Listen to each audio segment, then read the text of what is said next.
Hello students, today we are going to start class 7th chapter 3 data handling introduction part of the chapter. First of all, what is data? The information collected in the form of numbers is called data. अगर कोई भी information को अगर हम numbers के form में collect करते हैं तो वो क्या होता है data. For example, performance of your class in mathematics and performance of India in cricket, these all are the examples of data. Now what is range? The difference between the highest and lowest observation in a given data is called its range. यानी अगर हम highest observation को अगर हम lowest observation से subtract कर दें तो वो क्या हो जाएगी range. For example the ages in years of 10 teachers of a school are. यहाँ पर ये 10 टीचर्स की एजेस दे रखी है. ये जो दे रखा है 32, 41, 28, 40, 38 ये सब क्या है, ये 10 टीचर्स की एजेस हैं. अब आपको इसके अंदर निकालना है what is the range of the ages of the teacher. आपको रेंज निकालनी है. तो रेंज क्या होता है, highest observation minus lowest observation. Therefore the range of the ages of the teacher is equal to 54. यहाँ पर आपको देखना है हाईएस्ट ऑब्जर्वेशन कौन सी है,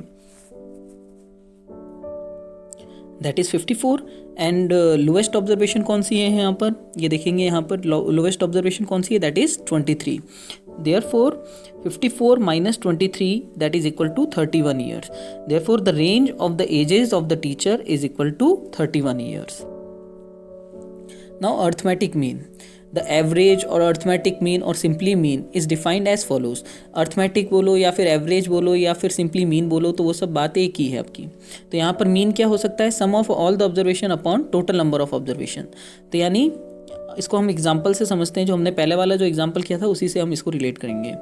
the ages in the years of 10 teachers of a school are. यहाँ पर 10 टीचर्स की एजेस दे रखी है. अब आपको इसके अंदर निकालना है what is the mean age of this teachers. तो आपको मीन एज निकालनी है. तो मीन एज के लिए क्या हो जाएगा, sum of all observation upon total number of observation. तो सारी ऑब्जर्वेशन का आप सम कर देंगे, divide total number of observation कितनी है यहाँ पर 1 2 3 4 5 6 7 8 9 10. यहाँ पर 10 टीचर्स का आपको बोला है तो यहाँ पर कितनी ऑब्जर्वेशन है, total 10 observation.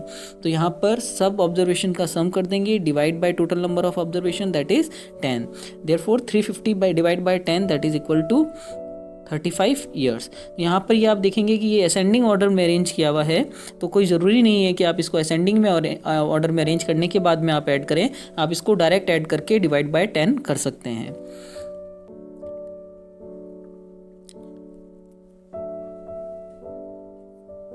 Now mode. The number which appears most often in a set of numbers. इसका मतलब जो मैक्सिमम रिपीटिंग नंबर जो होगा, मैक्सिमम रिपीटिंग ऑब्जर्वेशन जो होगी वो क्या होगा, मोड होगा. For example find the mode of the given set of numbers. ये आपको एक सेट ऑफ नंबर दे रखा है, इसके अंदर आपको मोड बताना है. तो सबसे पहले क्या करेंगे, हम इसको असेंडिंग ऑर्डर में अरेंज कर देंगे. असेंडिंग ऑर्डर में अरेंज करने के बाद में आपका इस तरह से अरेंज हो जाएगा. ये 1 3 टाइम्स रिपीट हो रहा है, 2 जो है वो 4 टाइम्स रिपीट हो रहा है, 3 1 टाइम रिपीट हो रहा है और 4 2 टाइम रिपीट हो रहा है. तो यहाँ पर आप देखेंगे कि जो मोस्ट रिपीटिंग नंबर है वो कौन सा है, 2. तो इसका आंसर क्या हो जाएगा, 2. That is the mode of this data is 2 because it occurs more frequently than other observation. आप दूसरी ऑब्जर्वेशन से कंपेयर करें तो सबसे ज़्यादा रिपीट कौन सा नंबर हो रहा है, 2. Therefore इसका आंसर क्या हो जाएगा, इसका मोड क्या हो जाएगा, 2. मान लीजिए कि यहाँ पर अगर 1 भी 4 टाइम रिपीट हो रहा होता और 2 भी 4 टाइम रिपीट हो रहा होता तो यहाँ पर क्या मोड होता फिर, तो यहाँ पर दोनों ही मोड होते, उसके 1 भी होता और 2 भी होता. देयरफॉर अगर मान लीजिए 1 4 टाइम रिपीट हो रहा है, 2 4 टाइम रिपीट हो रहा है, 3 1 टाइम हो रहा है और 4 जो है वो 2 टाइम रिपीट हो रहा है, तो इसका आंसर क्या हो जाएगा, 1 and 2, क्योंकि दोनों ही बराबर मैक्सिमम रिपीट हो रहे हैं.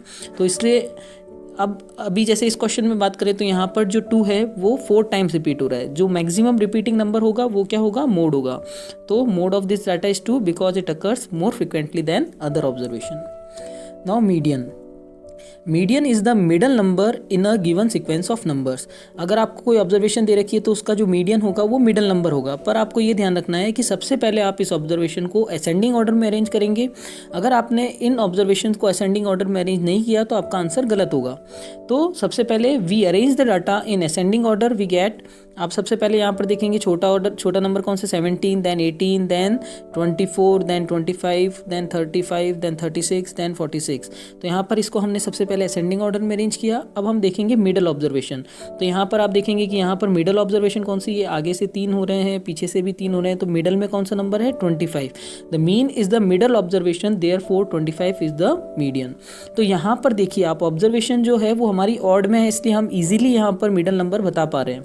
पर अगर मान लीजिए कि यहाँ पर अगर इवन नंबर ऑफ ऑब्जर्वेशंस होते तो सबसे पहले आप इसमें क्या करते, उसको असेंडिंग ऑर्डर में अरेंज करते। उसके बाद में आपको क्या होता कि बीच में अगर मान लीजिए कि यहाँ पर जैसे 1 2 3 4 5 6 7 ऑब्जर्वेशन है, अगर मान लीजिए यहाँ पर 8 ऑब्जर्वेशंस होते तो आप क्या होते, बीच में हमारे 2 नंबर्स होते। तो जैसे यहाँ पर हमारे बीच में 2 नंबर हो जाते, जो मिडल नंबर होते वो 2 नंबर्स होते। तो हम क्या करते, इन दोनों नंबर्स को हम मीन निकाल लेते, तो वो आपका क्या हो जाता, मीडियन हो जाता। तो पर आपके सारे क्वेश्चन जो भी हैं 7th क्लास में वो सारे ऑड नंबर्स पे हैं, ऑड नंबर ऑफ ऑब्जर्वेशन पे। तो इसलिए तो आपको ये ध्यान में रखना है कि जो आपकी मिडल ऑब्जर्वेशन होगी वही आपका क्या होगा, मीडियन होगा। Now probability is defined as the probability of event is equal to number of favourable outcome upon total number of outcome.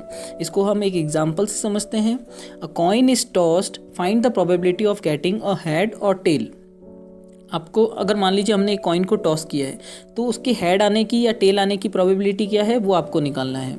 तो सबसे पहले हमने देखा कि यहाँ पर नंबर ऑफ फेवरेबल आउटकम का मतलब होता है कि जो हमको चाहिए, तो यहाँ पर हमको या तो हेड चाहिए या टेल चाहिए, तो हमारा फेवरेबल आउटकम कितना हो सकता है 1। तो number of favourable outcome is 1। Now total number of outcome कितने हैं हमारे, हेड और टेल दोनों। Total number of outcome that is head and tail, तो हमारे टोटल 2 आउटकम्स हैं। फेवरेबल आउटकम जो हमको चाहिए दैट इज 1 और टोटल आउटकम कितने हैं 2, हेड एंड टेल। तो यहाँ पर इसकी प्रोबेबिलिटी ऑफ इवेंट कितनी हो जाएगी, number of favourable outcome upon total number of outcome that is 1/2। आपको ये ध्यान में रखना है, प्रोबेबिलिटी ऑफ श्योर और सर्टेन इवेंट कितनी होती है 1, और प्रोबेबिलिटी ऑफ इम्पॉसिबल इवेंट जो कभी नहीं पॉसिबल है इवेंट होगा ये, तो उसकी प्रोबेबिलिटी कितनी होगी 0। और प्रोबेबिलिटी हमेशा लाई करती है 0 और 1 के बीच में। ये सारा इंट्रोडक्शन पार्ट है फर्स्ट चैप्टर का। Thank you students.